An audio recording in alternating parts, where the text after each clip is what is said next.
আসসালামু আলাইকুম। সাব্বির সলভ একাডেমির পক্ষ থেকে আপনাদের সকলকে স্বাগতম। তো ভাইয়া, আজকে আমি অনার্স দ্বিতীয় বর্ষ পদার্থ থিওরি অর্থাৎ নন মেজরের অধ্যায় প্রথম চার্জ ও জ্বরের একটি গুরুত্বপূর্ণ সমাধান করব।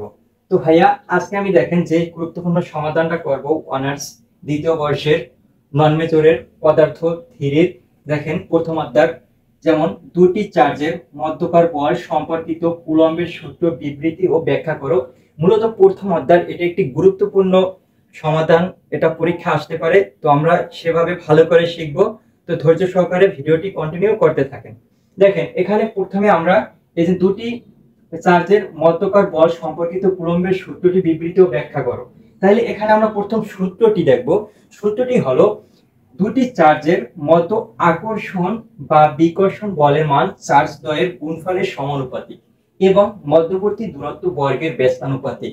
দেখেন এখানে দুটি চার্জের মধ্যে আকর্ষণ বা বিকর্ষণ বলের মান চার্জ দ্বয়ের গুণফলের সমানুপাতিক। মানে আমি এখানে একটা চার্জ নিয়েছি, একটা নিয়েছি Q1 আর একটা নিয়েছি Q2।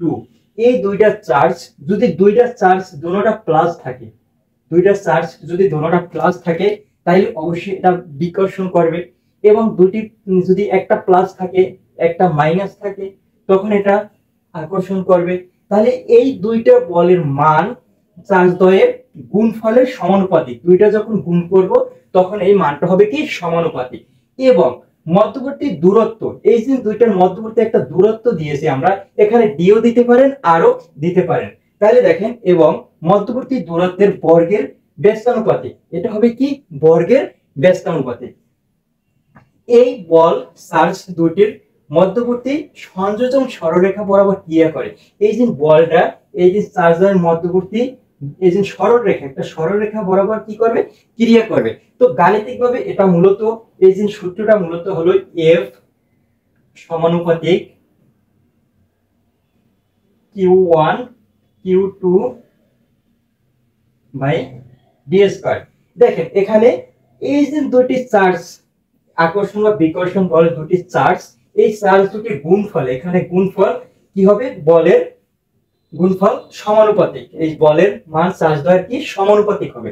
এবং এই যে দেখেন, এবং মধ্যবর্তী দূরত্ব, এই যে নিচে দূরত্বটা আছে, এটা কি হবে বর্গের, এই যে স্কয়ার দিছি, বর্গের কি হবে ব্যস্তানুপাতিক। তো ভাগাকারে আমরা লিখতে পারি। তো এখান থেকে আমরা মূলত সূত্রটি প্রমাণ করি। দেখেন প্রমাণ,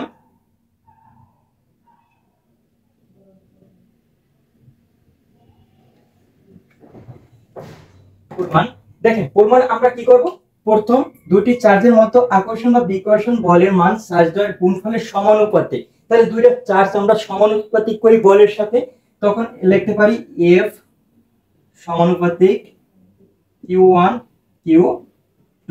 তো এটা আমরা 1 নং সমীকরণ দিতে পারি। আবার দেখেন, এবং মধ্যবর্তী দূরত্ব বর্গের ব্যস্তানুপাতিক। তাহলে মধ্যবর্তী দূরত্বটা এই যে V, এটা লিখতে পারি F সমানুপাতিক 1/d স্কয়ার। এই ভাগাকারে 1/d স্কয়ার মানে কি বর্গের ব্যস্তানুপাতিক। এভাবে লেখা যায়। এটা আমরা 2 নং সমীকরণ দিতে পারি।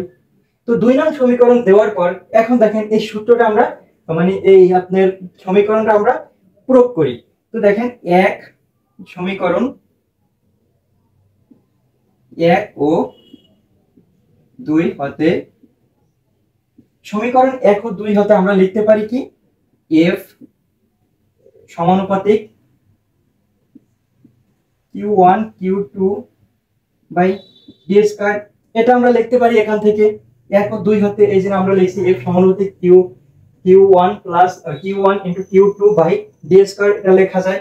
তো এখানে দেখেন এই যে সমানুপাতিক, এখানে আমরা একটা ধ্রুবক নেই, K নিতে পারি অথবা C নিতে পারি। তো এখানে আমরা F is equal to C Q1 Q2 by d square. আমরা একটা ধ্রুবক নিয়েছি C। এখন এই C এর কিন্তু একটা মান আছে ভাইয়া, C এর মান হলো 1/4 পাই এপসাইলন নট। তো আমরা এখানে একটু দেই, C এর মানটা লিখি C is equal to 1/4 pi epsilon not, মূলত C এর মান এটা। তো এই মানটা আমরা এখানে বসিয়ে দেব।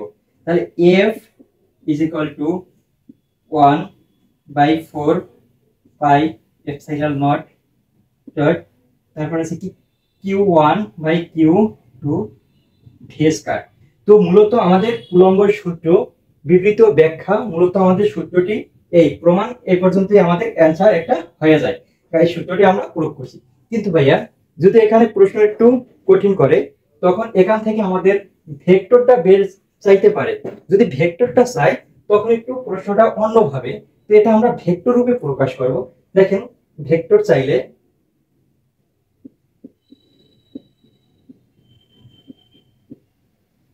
এখান থেকে যদি ভেক্টর চাই তাহলে আমরা এই মানটা প্রথম লিখি ভেক্টর রূপে। তো f vector is equal to 1/4 pi epsilon naught q1 q2 by t square. তো t স্কয়ার দেওয়ার পর এখানে একটা কি করব, একক ভেক্টর দিয়ে দেব। তাই একক ভেক্টর আমরা দিয়ে দিছি।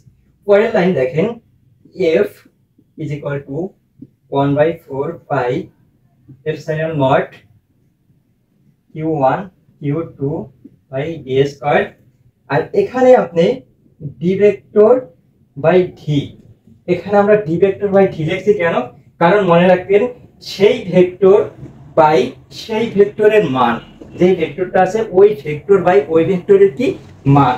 তারপর পরের লাইন আমরা করি, পরের লাইন অতএব f is equal to 1/4 pi epsilon naught q1 q2, আর এখান থেকে একটা d আমরা এখানে নিয়ে আসবো, তাহলে হয় কি d কিউব গুণাকারে গুণ হয়ে যাবে, আর এর পাশে থাকবে d ভেক্টর। এই মূলত আমাদের এখানে একটা প্রমাণ অ্যানসার হয়ে গেছে। তো ভাইয়া যদি আমাদের কোনো ভেক্টর না চায়, দুটি চার্জের মধ্যে বল সম্পর্কিত কুলম্বের সূত্র বিবৃতি ও ব্যাখ্যা করে যদি চায় তাহলে আমাদের এ পর্যন্ত আমাদের অ্যানসার হয়ে যাবে। এ পর্যন্ত দিলেই আমাদের প্রশ্নটা সলভ হয়ে যাবে। যদি প্রশ্ন একটু চাই বিবৃতি ও ব্যাখ্যা এবং ভেক্টর রূপে প্রকাশ করো, তখন ভাই আমাদের ভেক্টর চাইলে এখানে আমরা ভেক্টর রূপে প্রকাশ করব, এটির অংশ বাড়তি লিখে দেব। তো ভাইয়া আজকে ভিডিওটি এ পর্যন্তই। তো ভাইয়া যদি ভিডিওটি বুঝতে কোনো অসুবিধা হয় তাহলে অবশ্যই আমাকে কমেন্ট করে জানিয়ে দেবেন, এবং আমার চ্যানেলে যারা একেবারে নতুন আসছেন, যদি ভিডিওটি ভালো লেগে থাকে অবশ্যই চ্যানেলটি সাবস্ক্রাইব করে নোটিফিকেশন বাটনে ক্লিক করে রাখবেন।